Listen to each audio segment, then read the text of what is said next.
Hello, I'm Richard Gisbert, and you're watching a special edition of The Listening Post. We're devoting the entire program to the story that shook the world's most powerful media company.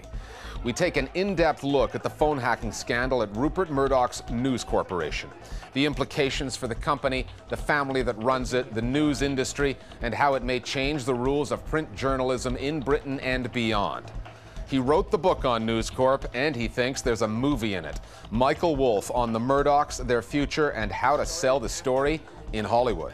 Well, I guess it's impossible to control all the media. Unless, of course, you're Rupert Murdoch. Last year at this time, the phone hacking story at the News of the World didn't seem to be going anywhere. The allegations had been out there since 2006, and just one newspaper, The Guardian, in the UK kept pushing the story, and it wasn't getting much traction elsewhere. Everything changed with the news that the tabloid paper had hacked the mobile phone of a murdered schoolgirl named Millie Dowler. They'd also hacked the phones of the families of British soldiers killed in Afghanistan and the families of the victims of the 7/7 bombings in London. And all of a sudden, the newspaper was out of business. The media baron, Rupert Murdoch, had been humbled. The police in London had been exposed as either incompetent or corrupt, and the inquiry was underway into what was rotten in the state of British journalism. We've been following the developments over this past year, and now, at the outset of 2012, we're asking, where is the story going next? While the Leveson inquiry investigates journalistic practices in the UK, The Guardian is chasing the story stateside. News Corp is the subject of an FBI investigation. For this special edition of The Listening Post, we've spoken with some people who provide perspectives from the worlds of business, media, and international law on the future of the world's biggest media company. Could we just have you stood together and then we'll go? Yeah. Guys, can we move back a bit? A victim of its own phone hacking scandal. What we've seen here is a fight over the role of the newspapers and the British press in public life and in political life in Britain. This is really an international story. This is a story about Rupert Murdoch. And Rupert Murdoch. Media mogul Rupert Murdoch. For over a generation, Rupert Murdoch was really the kingmaker of British politics. Running a large chunk of British politics for his own benefit. There was no excuse for breaking the law at any time. Politicians have bent over backwards to do deals with the powerful press interests. Can you imagine an organisation having that kind of power in the UK? It's just unbelievable. This story is not just about a power and profit-hungry corporation and the family at the heart of it. It is about British institutions that were built to protect the citizenry from crimes like phone hacking, but failed to do that and protected the corporation instead. It's about the politicians who allowed News Corp to grow and then grew reliant on its influence and afraid of its power. It's about the police, some of whom were in the pay of the corporation, many of whom acted as though they were in its pocket. It's about Britain's print regulator, the Press Complaints Commission, which was either toothless, controlled by News Corp, or both. And it's about every British newspaper not named The Guardian for missing a huge story because they were afraid of News Corp, or, having sinned themselves, were reluctant to start casting stones. Nobody wanted that story out. Once you had the Commissioner of Police coming in to tell me to lay off this story, and the regulator saying, oh, there's no story here, the more stubborn you became, because you thought, well, what is this? Why is this almost like a conspiracy to try and stop this story coming out fully? What was astonishing to me is the way that the scandal was suppressed for so long. You have the police, for whatever reason, repeatedly failing to investigate the notebooks of Glenn Mulcair and the evidence that they themselves continued to store. You have repeated attempts by The Guardian to reignite these investigations, which systematically end in very short investigations, one lasting less than a day, of all this material. This is a really terrible part of the scandal, that The Guardian was on its own for 2 years. I mean, it's very nice as a journalist not to have competition. When you're on a story that you know is going to cause a lot of trouble among very powerful people in the government, not having any competition gets to be a bit lonely. The Guardian, in the end, utterly isolated by the rest of the British press, which was, in my view, paralysed by fear. I think the police and the politicians were frightened to take on this organisation. I think that went for other media companies too, and they just thought, we don't want the incoming that we're going to get from them if we look at them. Mr. Murdoch, what did you say to Millie Dowler's family? Now News Corporation is getting the incoming from everywhere. It's been that way since July, when The Guardian revealed that the phone hacking was not limited to politicians and celebrities, that crime victims like Millie Dowler were also targeted. The rest of the British media jumped on the story with the zeal of the convert, simultaneously managing to be both fashionably late and self-righteous. Prime Minister Cameron declared himself appalled at News Corp's behavior. That these people could have had their phones hacked into in order to generate stories for a newspaper is simply disgusting. His critics pointed out that Cameron had ignored various warnings when he hired former News Corp editor Andy Coulson to be his communications chief. Coulson is long gone and facing criminal charges in the case. There's a lot I'd like to say, but I just can't.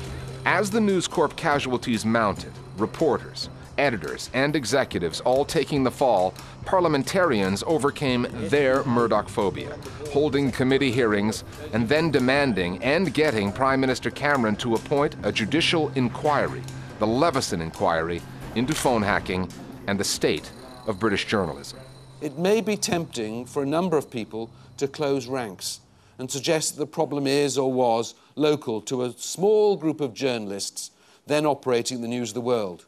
What we saw emerging out of Leveson, it's not just about News International, frankly. It doesn't necessarily follow that listening to somebody speaking to somebody else is unethical. We have really seen how routine practices and expectations amongst quite an extensive part of the British press are pretty much unacceptable when you look at them in the cold light of day. The real question will be, is there any way that you can change that culture, you can alter those practices without endangering what we all want, which is open, free scrutiny of people? The Leveson inquiry will be recommending to government reforms that can avoid what's happened in the past. I think that he will probably recommend a new privacy law that hopefully makes appropriate distinctions between the public interest and just public lurid interest. I don't see why it is in the public interest to know exactly where I live. He will no doubt replace the Press Complaints Commission, or suggest it be replaced. He might be inclined to suggest a new statutory body which will ensure that corrections are published, maybe give compensation up to a certain amount for people who've suffered invasion of privacy. The press had always used some dreadful tactics in order to get a story. The next 2 or 3 years are going to be quite uncomfortable in Britain as the Leveson inquiry, which was set up in response to the Guardian stories, begins to unravel the ethics and practices of journalism itself. The fallout from the phone hacking scandal will not be limited to Great Britain. News Corporation is a global company headquartered in the US, where its newspapers wield less influence than in the UK, but where its right-wing Fox News is the country's most watched news channel. The network America trusts for fair and balanced news. It's a different media landscape, a different legal landscape as well. And in some potentially significant ways, American laws are less forgiving. There's a report now accusing the British tabloid News of the World of trying to hack into 9/11 victims' phones. The worst case scenario for News Corp in the US is a finding that the victims of 9/11 in some way, shape, or form had their voicemails hacked by News of the World journalists or News International journalists in the US. That would open a very significant can of worms in the US, and it might well be that there would be further action in terms of the corporate governance of the company. America has an anti-foreign bribery law that, since it's pretty clear that News of the World journalists and executives bribed police in Britain, that once those trials are over and if executives are convicted, that would enable the prosecution of News Corp executives in America. And there are also other prospects because Fox News, Fox Television, Fox Films, a very big operation, but subject to licensing requirements that require board members and proprietors and the like to be fit and proper people. And to the extent that this scandal reaches the Murdochs themselves, then they may be in difficulty in the United States. Maybe in difficulty in the US. It's been more than 6 months now since the phone hacking story exploded. It resulted in the closure of the Sunday tabloid implicated, and it forced News Corp to abandon its plan to completely take over the British broadcaster, B-Sky-B. Significant setbacks, but the rest of News Corp remains in business, and the Murdochs remain at the helm. New times demand new journalism. It is not a company in the ordinary sense of the word. It's a one-person gang. I think there are a couple of very tough US executives who are hoping to muscle in when and if Rupert is tossed off the stage himself. But at the moment it is the Murdoch family. Once we've had our inquiries and perhaps we've tinkered around with some of the regulation, that the fundamentals may stay unchanged. News Corp's share price looked pretty healthy when I last saw it, and Rupert Murdoch's empire looks pretty undiminished, apart from the loss of the News of the World. Anybody who underestimates Rupert Murdoch or James Murdoch or that family as a whole is making a very fundamental mistake. That goes not just for the critics and investigators on the outside of the company looking in. It goes for shareholders on the inside looking out for their investments, wondering if the man who built News Corporation into the biggest media company the world has ever known is its greatest asset or its worst liability. The problem with News Corp is that half the shareholders are afraid that Rupert Murdoch will die, and the other half are afraid that he won't. Some of the most valuable insights we've heard on the mind of Rupert Murdoch come from his biographer, Michael Wolff. Wolff is based in New York City, where he's a contributing editor for Vanity Fair magazine. I sat down with him in London recently. He told me he doesn't really see this as a media story. To him, it's more of a generational story about a family. And he says, if you think that Rupert Murdoch has lost his influence, try making a movie about him. It's not easy. Here's Michael Wolff on the future of News Corp and the 80-year-old Australian who, despite everything, is still in charge. Michael Wolff, thanks for joining us here on the Listening Post today. We're a few weeks into the Leveson inquiry. What are we learning from this inquiry that The Guardian hasn't already informed its readers of through its reporting? In some sense, I think it's true that we already know this, but what I don't think we've quite focused on is the scale, the character, the nature, the depth, and the pure constancy of the tabloid intrusion into people's lives. I also see the television side of this, because so much of this has been a print story, and they're there every day on camera. And you see the Dowler family and the victims and the movie stars and all these people who are talking about it. And I'm wondering whether there's some kind of value in the optical side of this. Well, it makes it obviously much more vivid, much more graphic, much more narrative, actually. It was just like a jump. She's picked up her voicemails, Bob. She's alive. So I think the story comes out in ways that that most people have not been aware of, definitely. I cannot, for the life of me, think of any conceivable source for this story except those voice messages on my mobile telephone. If you make life difficult for them, they will use their newspapers as a weapon against you.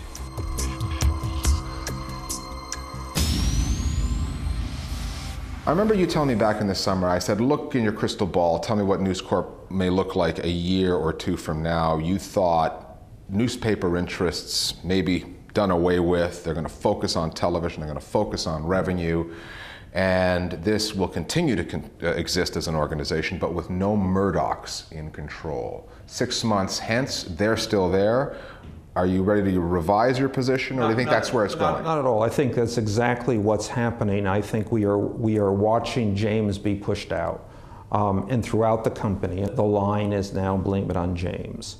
I don't think that he can survive this. He had the opportunity to have been the contrast gainer to his father. I mean, James Murdoch has very consistently represented a range of positions that are far more moderate than his father, far more reasonable, far more modern. Matter of fact, I would argue that James Murdoch went into this company determined to make it a newer, modern, kinder, gentler company. Do you think that one of the fundamental differences between him and his father is that he's a TV guy and that's where he sees the future, whereas his father is thinking more about print and influence and journalistic traditions and that side of things? I almost could put it in a broader sense. His father is older and he is younger. We can extend this even more. His father is too old and he is too young. This terrible thing happened on your watch. Mr. Murdoch, have you considered resigning? No. I mean, Rupert Murdoch, why is he holding on? He's not a young man. He holds on because he has nothing else to do. The sum total of his life is his work and his family, and he has joined the two because he is a really one-dimensional figure. I work, therefore I am. And I don't think that he has the will, the capacity, the interest, or the depth of character to give up doing what he does. This is all he knows. This is all he knows. This is all he wants to know. He will be carried out. And if it's revealed that the son does appear in the Mulcair file, will you close this paper like you did with the News of the World? I think Mr. Rotherham, it's important to not prejudge the outcome. Do you think that James was always sort of dead man presiding, that this was always going to happen, this kind of anti-Murdoch reckoning someday, or was it there to be won and he just played the cards wrong? I would say that he played his cards with regard to hacking as a function of what was going on internally in the company. He got into News International, saw that this was a problem, this was exactly the kind of thing that could bring the other senior apparatchiks in the company nosing around in his turf. I think he had, in hindsight, an ideal opportunity to come in and say, I'm shocked by what I found here, and let's put all this on the table and let him be the anti-Murdoch and to come clean. Kind of tough to do that without, basically putting his father into the firing line. I think actually that he would have liked to have put his father in the firing line. One of the things that the Murdoch children, one of the things that is foremost on their minds, and I've seen them discuss this, is how do they get out from under their father? I mean, the fact that their father won't move out of the way to give them room to take the roles which they seem to be fated to take within this company creates a very, as it were, Shakespearean situation. It isn't a story about journalists behaving badly. It's a story about the power elite. It's about the most powerful news organization in the world, about the way in which they casually assumed that the law didn't apply to them. Nick Davies broke the bulk of this story for The Guardian. He's moving to the United States to follow the rest of his story. Why is he going there? Where's the story going? Let's remember, the Murdoch News Corporation is an American corporation. Most of its revenues come from America. If the company is truly to change, to answer for what happened here, it will probably end in the United States. You probably cannot bring down News Corporation from the UK. You would have to bring it down from the US. Is that because the UK doesn't have the laws, or that the politicians aren't sufficiently motivated? I think probably both. But I think if you want to ultimately hold the leaders of this company, in other words, people named Murdoch, responsible for what News International has done, then the US is the place that you would reasonably go, and you would look for the regulatory bodies in the US, which has more teeth than in the UK. The SEC, the FCC, the Federal Communications Commission, and congressional bodies themselves to take an interest in this story. Back to Britain. Where do you think, when all is said and done, that the biggest impact will be felt from the phone hacking story? I think it will be on News International and News Corporation and on the Murdoch family.